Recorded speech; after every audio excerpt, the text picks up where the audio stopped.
Capítulo 5, Atitudes. Comece hoje sua transformação.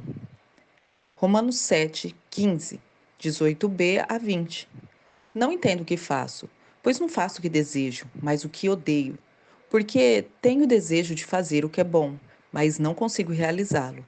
Pois o que faço não é bom, mas o mal que eu não quero fazer, esse eu continuo fazendo. Ora, se faço o que não quero, já não sou eu quem o faz, mas o pecado que habita em mim. Precisamos ser sinceras. Quantas milhões de vezes não prometemos a nós mesmas que agiríamos de forma diferente e acabamos caindo no mesmo erro? É exatamente o que Paulo falou nesse trecho que lemos.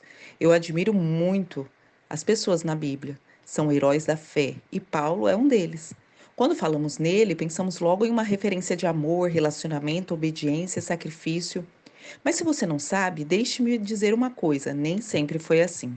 Antes de ser o grande Paulo, esse homem que chamamos de Saulo, ele era conhecido por perseguir e até matar cristãos.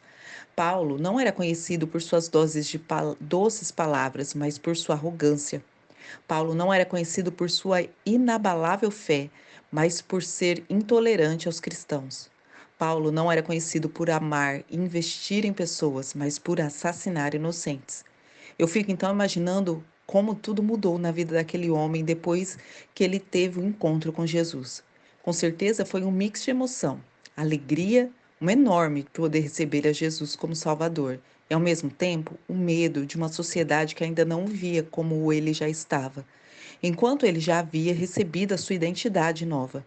Sabe, no mesmo instante em que escolheu seguir a Cristo, todo o seu passado é apagado por Jesus. No entanto, certamente, as pessoas não esqueceriam da noite para o dia tudo o que havia passado por conta dele. Talvez por isso ele tenha sentido de tanta compaixão e paciência pelo próximo. Ele sabia que era o primeiro que dela precisava. E nós? Quantas vezes somos misericordiosos com os nossos próprios erros, mas intolerantes com os erros dos outros? O cerne é: quando se trata de transformação, não será fácil. Nem sempre as pessoas irão acreditar em nossa mudança. Nem sempre as pessoas irão incentivar você a prosseguir. No entanto, assim como Paulo, você não pode parar. Mas Deus disse: A minha graça te basta, pois o meu poder se aperfeiçoa na sua fraqueza. Portanto, eu me alegraria ainda mais nas minhas fraquezas, para que o poder de Cristo repouse sobre mim. Por isso, por amor a Cristo, regozijo-me nas fraquezas, nos insultos, nas necessidades, nas perseguições, nas angústias, pois quando sou fraco é que sou forte. 2 Coríntios 12, 9 a 10. O que nos fortalece dia a dia é saber que o nosso Pai de amor é forte, é cheio de ideal por nós. Como no texto que diz em 2 Coríntios, é na nossa fraqueza que a força de Deus se aperfeiçoa. Quando eu sou fraco, é que eu sou forte. Deus não quer que fiquemos de um lado para o outro, feito baratas tontas depois de um inseticida. Ele é forte por nós. Ele habita em nós e é a sua força e a minha força. E o Espírito Santo de Deus está conosco para uma reviravolta. Pare para pensar. Você sabe de onde vêm os seus defeitos? Existem algumas coisas que lutamos para mudar e nem sequer vêm de nós. São heranças genéticas. Você herdou dos seus pais. São defeitos físicos e emocionais. Contudo, lembre-se: genética explica predisposição, mas não justifica nem perdoa pecados.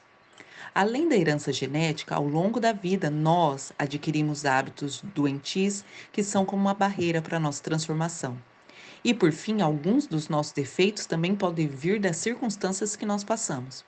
Deixe-me dizer uma coisa: nada pode impedir a sua transformação, caso você verdadeiramente decida mudar. Eu gosto de pensar que Deus não desperdiça nada, nem mesmo os nossos sofrimentos e os nossos defeitos. Na verdade, defeitos de caráter geralmente são qualidades positivas sendo usadas de maneira errada. Por exemplo, o defeito da fofoca. Na verdade, uma pessoa fofoqueira não passa de alguém bastante influente e comunicativo, que está usando esses dons de uma forma negativa. Você consegue entender? Alguns defeitos têm que temos até parecem uns bichinhos de estimação. estão conosco há tanto tempo que nós pensamos que nem conseguimos nos desfazer dele. Afinal, você se sente muito confortável praticando cada um deles. Quando você diz, esse é meu jeito, eu nasci assim, você está se identificando com seus defeitos, você percebe? Você pode até ter nascido desse jeito, mas não precisa permanecer assim. Você tem a opção de mudar. Eu quero então incentivar você a deixar para trás tudo o que é necessário para que haja uma transformação genuína e completa em sua vida. Deus deseja que você seja transformada poderosamente hoje. Então vamos juntas nos tornar melhor, a nossa melhor versão? Foque no poder de Deus, não na sua própria força. Se você tem tentado vencer e mudar por si mesma, então já sabe muito bem que força de vontade não é bastante para fazer as mudanças. Quantas vezes você tentou emagrecer, tentou fazer ginástica, tentou parar de mentir, de fofocar, de fumar, de adulterar, de fornicar, esquecer da dor passada e por aí vai. Quantas vezes você confiou na sua força de vontade, mas não conseguiu terminar o que havia começado? Quantas tentativas frustradas, quantas decepções. Então, sim, a nossa força não é suficiente. A força de Paulo também não foi suficiente para ele. O mal que eu não quero fazer, esse eu continuo fazendo, ele disse em Romanos 7,19. Força de vontade não basta para mudar a realidade da nossa vida. Veja mais esse verso bíblico. Será que o etíope pode mudar a sua pele?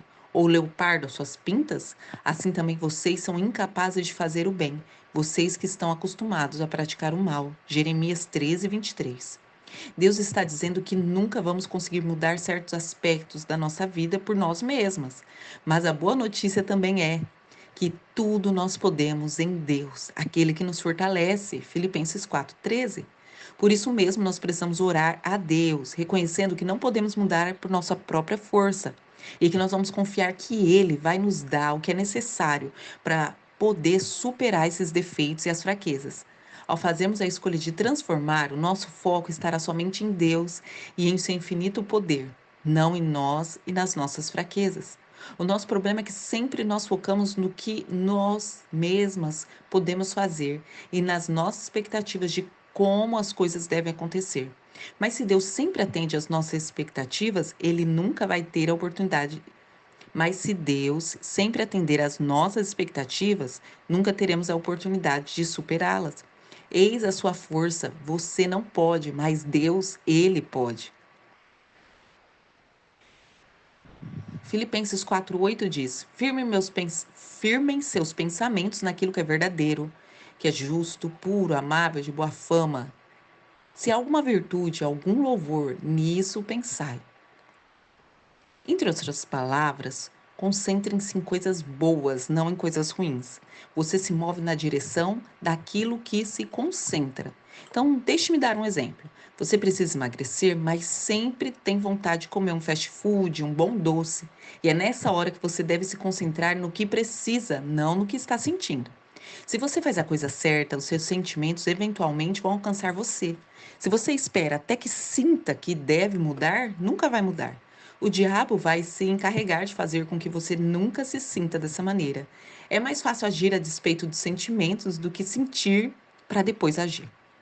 O que quer que tenha ser a sua intenção, o que quer que tenha a sua intenção, tem você. Se você diz, não vou pensar sobre sexo, não vou pensar sobre sexo, sobre o que você vai pensar? Sobre sexo. Deixe-me dizer uma coisa: você não deve resistir à tentação. Nenhuma vez na Bíblia Deus manda você resistir à tentação. Nenhuma vez sequer. Ele diz para resistir o tentador, o diabo, mas não a tentação. Por quê? Porque quando você resiste a algo, aquilo vai te persistir. Quando mais forte você empurrar, mais forte a tentação vai empurrar de volta.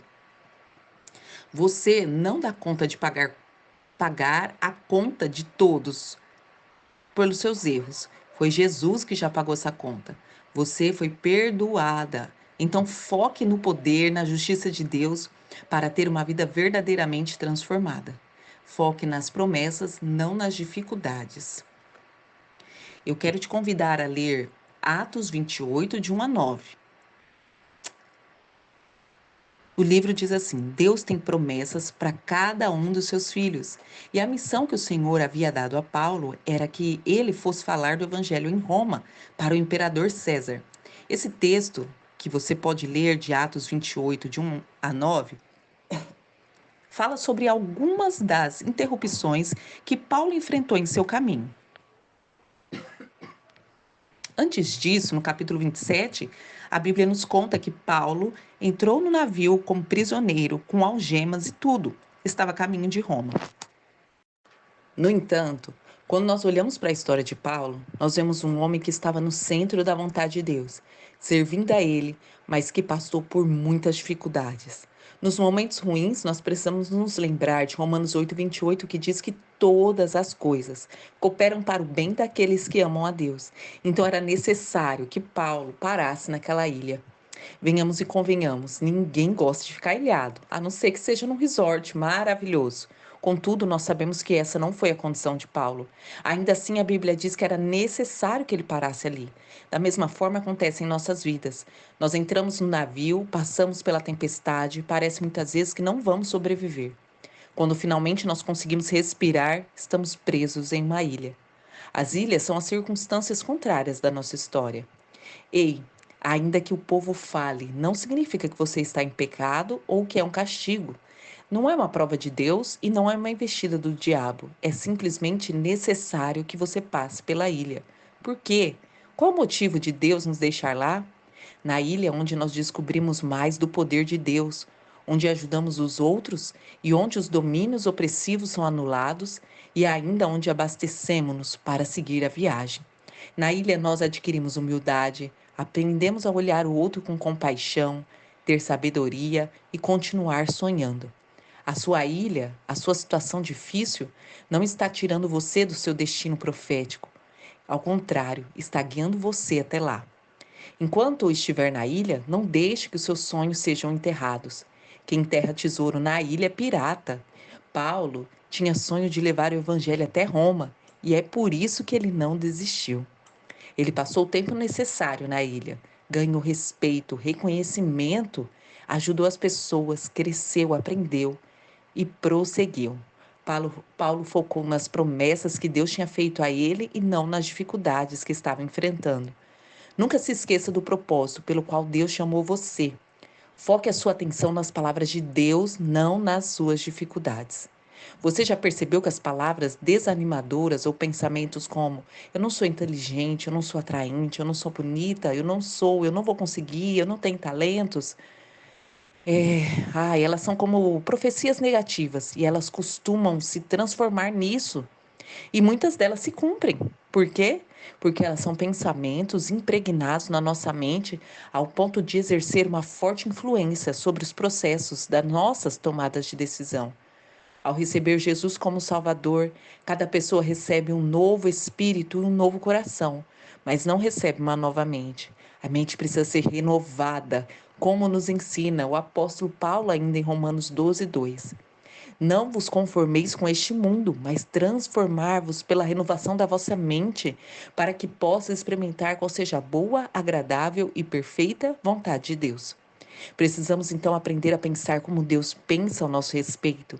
Isso é renovar a mente. E a Bíblia nos garante em Jeremias 29:11 que Deus tem planos de nos fazer prosperar, nos dá esperança e um futuro. É isso que Ele planeja para a sua vida. É isso que Ele pensa ao seu respeito. Deus tem um plano para você prosperar e para você tem esperança e tem futuro, sim. Então é preciso repetir muitas vezes isso para ficar bem registrada essa promessa em sua mente. Vale ressaltar que não se trata de um poder de pensamento positivo, não. Mas é um poder que nós temos de escolher o que vai ocupar a nossa mente. E é isso que Paulo nos ensina falando em Efésios 4:8. Finalmente, irmãos, tudo que é verdadeiro, honesto, justo, puro, amável, de boa fama, se alguma virtude, algum louvor, é nisso que nós devemos pensar. Por exemplo, a única maneira de vencer uma tentação é desviar o foco da sua mente dela. Se a nossa mente estiver impregnada de leis sobre sexo, o sexo vai dominar a sua vida e as suas atitudes. Aquilo que ganha a sua atenção já conquistou você, lembre-se disso. E como podemos programar a nossa mente? Enchendo-nos com a palavra de Deus, que tem mais de 7.000 promessas para aqueles que creem. Quanto mais versículo você memorizar e guardar no seu coração, mais fácil vai ser de neutralizar esses pensamentos, as tentações, os ataques. Somos transformadas pela renovação da nossa mente e é através da palavra. Eu vou deixar agora que você faça uma pesquisa, uma pequena lista de textos bíblicos que são bons para preencher o seu coração, mas também ficarão algumas linhas para você incluir outros textos. Conforme você ler na Bíblia, vai diariamente se atentando e colocando mais um item à sua lista. E o principal, faça uma memorização desses versículos. Filipenses 4:13, 2 Coríntios 12:9, Romanos 12:2, Filipenses 4:8, João 8:32. Eu ainda dou a dica e uma sugestão para que você escreva esses versículos e cole ou coloque em lugares onde você vai ver durante o seu dia. Jesus disse: "E conhecerão a verdade, e a verdade vos libertará." João 8:32. Por isso, permita que as verdades contidas na Bíblia ajude você a superar as feridas e os fracassos. Nunca pense em desistir. Por mais que as circunstâncias digam não, lute pelo sim. Foi isso que o apóstolo Paulo fez. Ele se tornou especialista em fazer das dificuldades uma ponte para o sucesso. E a resistência dele era diretamente proporcional aos seus desafios. O diabo sempre tenta lançar mentiras na nossa mente, influências, e muitas vezes é o que nós pensamos. Ninguém me trata com carinho, ninguém liga para mim, e vão por aí esses sussurros malignos que podem levar a guardar mágoas no nosso coração. Precisamos ter muito cuidado, pois o diabo quer que nós demos atenção a essas feridas do passado. Se possível, ele nos manterá acorrentadas a esse passado, a essas feridas. Em vez de ouvir essas vozes, busque viver a palavra. E a palavra nos ensina a olhar para o futuro. Se você se mantiver firme no que Deus pensa ao seu respeito, o seu passado não terá poder sobre o seu futuro. As lembranças permanecerão, entretanto, não terão poder para fazer você desistir. Foque no progresso e não na perfeição. Se olharmos com sinceridade para a nossa vida, nós vamos descobrir muitas coisas que precisamos mudar. Eu creio que ao longo desse capítulo você experimentou essa sensação. No entanto, só podemos fazer essa mudança gradualmente, vivendo um dia de cada vez. Os nossos defeitos e traumas, as nossas dores e feridas não surgiram da noite por dia. Portanto, não espere que elas também desapareçam assim. Mudar uma coisa de cada vez leva tempo. Por isso, comece pedindo a Deus que mostre a você por onde começar. Seja bem específico no que você precisa mudar. É desonestidade? É mentira? É falta de perdão? É um mau hábito? É uma compulsão? É um sentimento de mágoa? É uma rejeição? É um divórcio mal resolvido? É uma traição? É um sentimento de medo? Uma compulsão por jogos? Compulsão por comida? São vícios de pornografia? É um distúrbio sexual? Um sentimento de culpa? É uma compulsão pelo celular, pelas redes sociais? É um abuso sofrido? É a falta de paternidade? É um vício? Substâncias entorpecentes, maledicência, sentimento de ódio, compulsão por compras. Eu não sei o que é. O que você precisa mudar, eu não sei. Em qual área você precisa se curar, eu não sei. Mas precisa buscar vitória em Deus. Peça ajuda ao Pai, para que Ele possa te fazer viver dia após dia em vitória. A Bíblia diz: "Eu estou convencido de que aquele que começou a boa obra em mim é fiel para completá-la até o fim." Filipenses 1:6. Quando paramos para pensar em tudo o que queremos mudar em nós mesmas, nós achamos muito difícil para começar. Então, hoje, meu desafio para você é que você escreva, pegue um papel e escreva uma coisa, apenas uma coisa, que você precisa mudar hoje. Você vai focar nesse hábito ruim até conseguir substituir por um bom. E só depois disso vai passar para o próximo, combinado?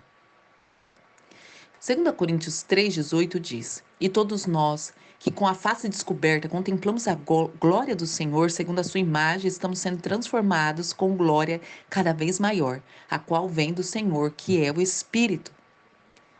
Quando Paulo escreve esse trecho da carta de Coríntios, ele mostra a certeza de que não precisamos viver sob a pressão da perfeição. Afinal, nós somos transformados com glória cada vez maior. Se pensarmos em tudo que nós devemos mudar de uma só vez, nós ficaremos sobrecarregadas, desencorajadas e não mudaremos nada. Por isso, foque em um passo de cada vez. Mateus 6,11 diz: dá-nos hoje, o pão nosso de cada dia. Com nossa atitude é que se dissermos para Deus, dai-nos hoje o pão nosso, dai-nos hoje o pão do mês, o Senhor não quer só o do dia, mas Ele quer o de cada dia. Deus quer dar a você força suficiente para mudar esse dia, não a semana ou o mês, mas nem o resto do dia ou a eternidade. Ele quer o dia após dia. Ele quer trabalhar em você um dia de cada vez. É como o velho ditado que diz: como é que se come um elefante? Uma mordida de cada vez.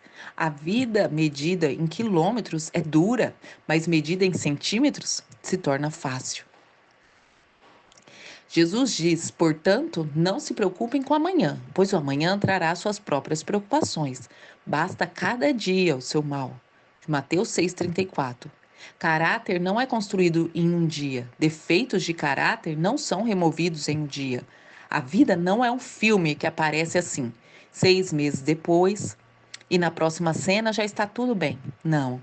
A transformação que você precisa não fica pronta em 3 minutos, igual um macarrão instantâneo. Quem valoriza o processo desfruta do crescimento. Deus valoriza um dia de cada vez. Você percebe isso? Então, por que você quer viver todas as etapas do processo de uma só vez?